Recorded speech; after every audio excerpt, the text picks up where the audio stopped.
Welcome to a new video. I hope you had a great day. Let's take a look at some new malicious compliance stories. The first story is called Just Doing What You Asked Me to. This was over 15 years ago, when digital single-lens reflex cameras were first becoming somewhat affordable to anyone who wasn't either wealthy or a professional photographer. I was in high school, had been a budding photographer for years already and working in a small retail photo supply shop. I had a customer who appeared to be in his early 60s come in one Saturday and spend over an hour demoing just about every camera we sold. I honestly looked forward to those customers because it made the time go faster and I generally enjoy talking shop with people. Eventually he settled on one that we both thought would suit his needs and I rang him up. A few nights later he comes back. I've already been given a heads up by the store's owner that this guy has caught ahead and he is mad. When the customer arrives, he immediately accuses me of selling him a camera that's either broken or simply was not good enough for what he wants to use it for. He primarily wanted to take pictures of his grandkids, who, like most tiny children, are not always sitting perfectly still. It's too slow, it takes a picture after the kid's already done something, every photo is blurry. I take him at his word, I have no reason not to, and examine the camera, changing some settings and snap a few pictures as I go. I genuinely cannot find anything wrong with it at all. As gently as I can, I try to tell him that it may be a combination of using the wrong settings on the camera for what he's trying to photograph and maybe a bit of slow reflexes that will develop with practice. Of course, I explain the right settings to him. Keep in mind that I'm young and terrified of losing my job, so believe me when I say I'm as delicate as I can be with the whole situation. But that was the wrong answer apparently. His solution? Okay hotshot, let's see you make it work. I'm going to wave my arms back and forth over my head and I want you to take pictures when they are straight up. He insists this will prove that the camera is too slow and can't take a sharp picture. He hands me the camera and starts doing his best, wave your hands in the air like you just don't care right in the store. So I snap a few pictures. I hand the camera back and let him review the photos, each one showing the exact moment he wanted me to photograph, perfectly sharp and in focus. He didn't say another word. He huffed, hastily shoved everything back into his camera bag and stormed off. Sorry sir, just doing what you asked me to. The next story is called My Boss Used Me for Malicious Compliance. About 5 years ago I was the office guy for a small lumber mill. My direct supervisor was the general manager, but the owner was also pretty hands-on. The mill wasn't generating as much profit as the owner believed it could. And he was probably right, the guy was smart as a rib with over 60 years of experience. One of the things the owner tried to do was hire an outside consultant to try and find ways we could safely increase productivity or cut expenses. The guy had owned and operated his own mill and also had a ludicrous amount of experience. One of the things the consultant had been pushing for was running the mill into overtime. He thought we could increase productivity without incurring more expenses than we gained. My boss asked me to run an analysis of how much we would gain or lose if we ran overtime.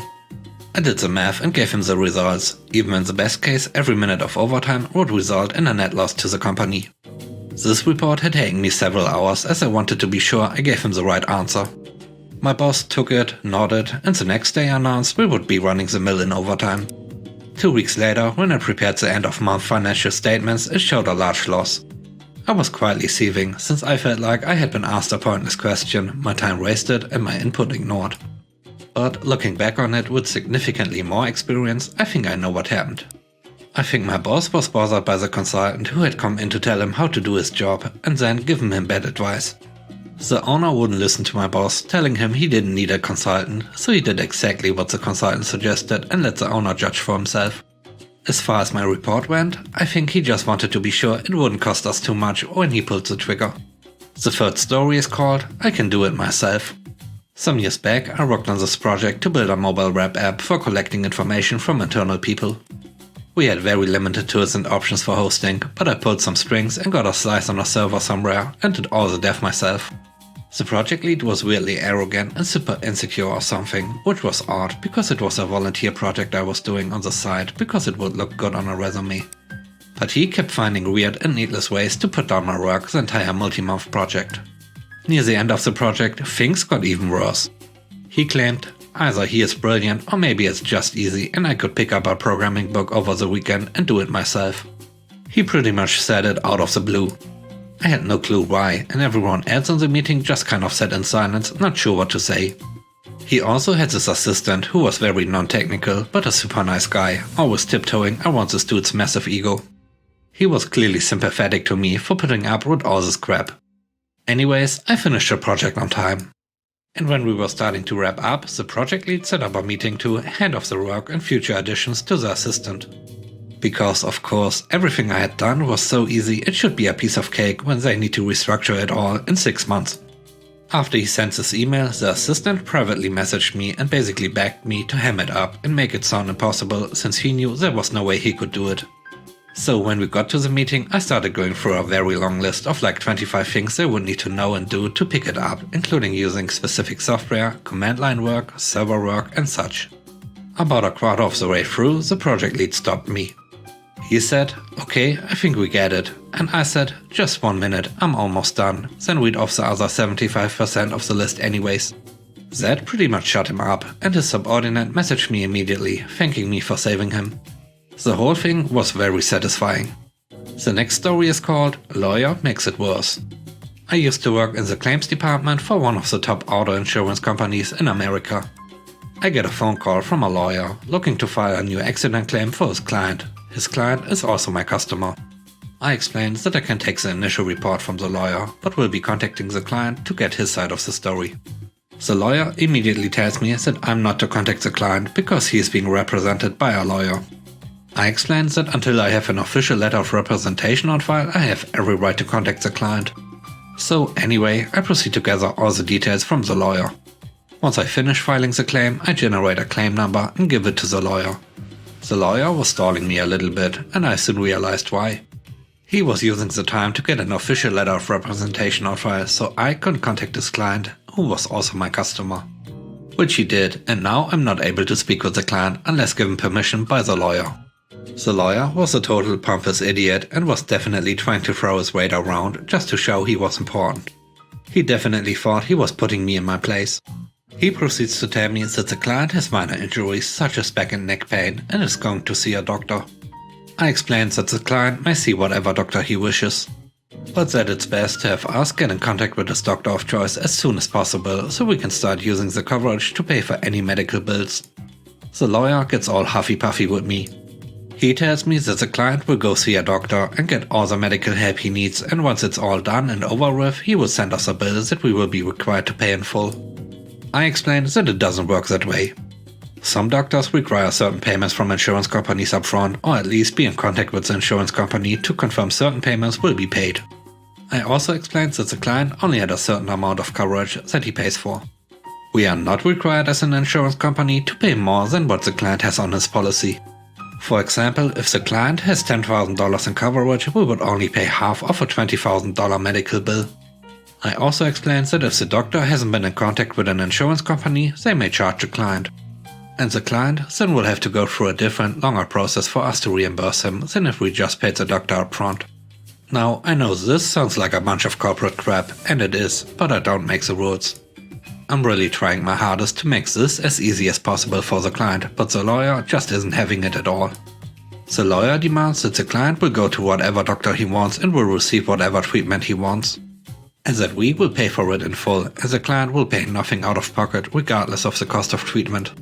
I went back and forth with the lawyer, but eventually you gotta understand that you are just going in circles and it's time to just take the loss.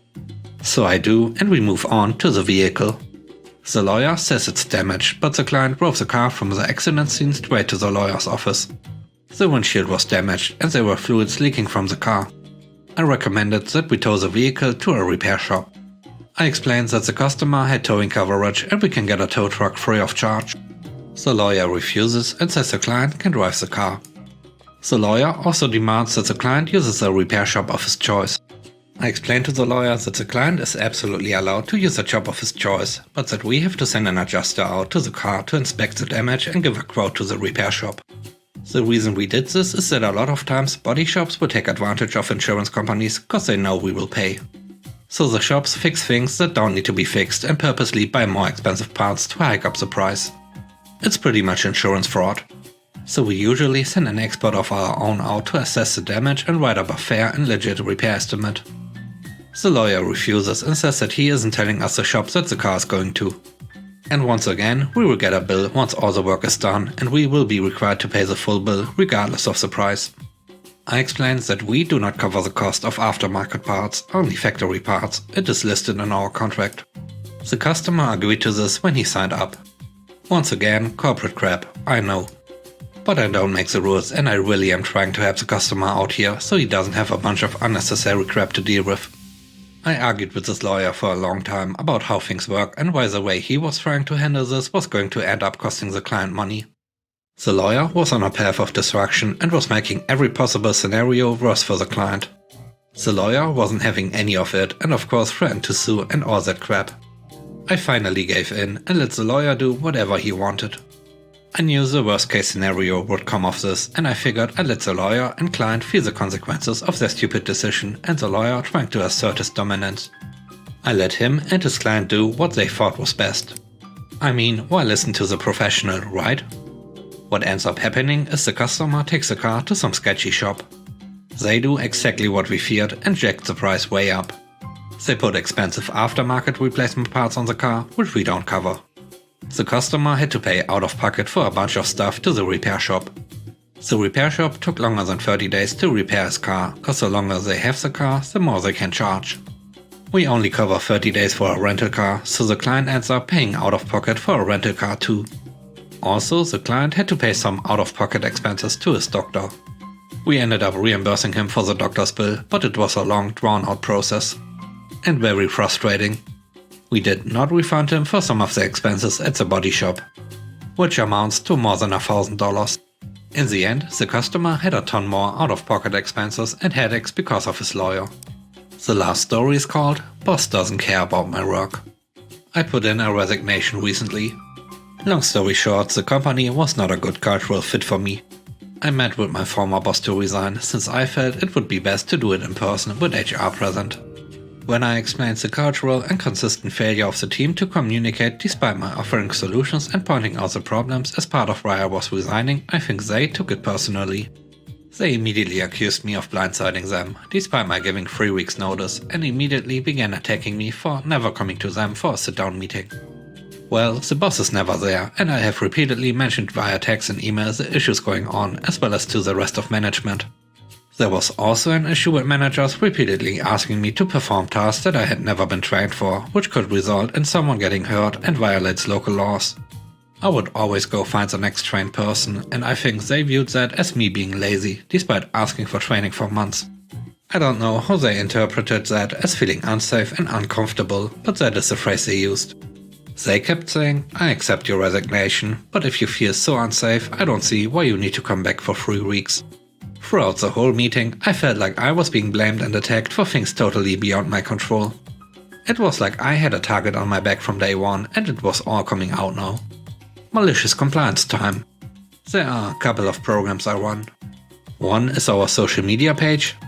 The other is our virtual visit program. Many of our clients have only been able to see their families through video calls, which I set up.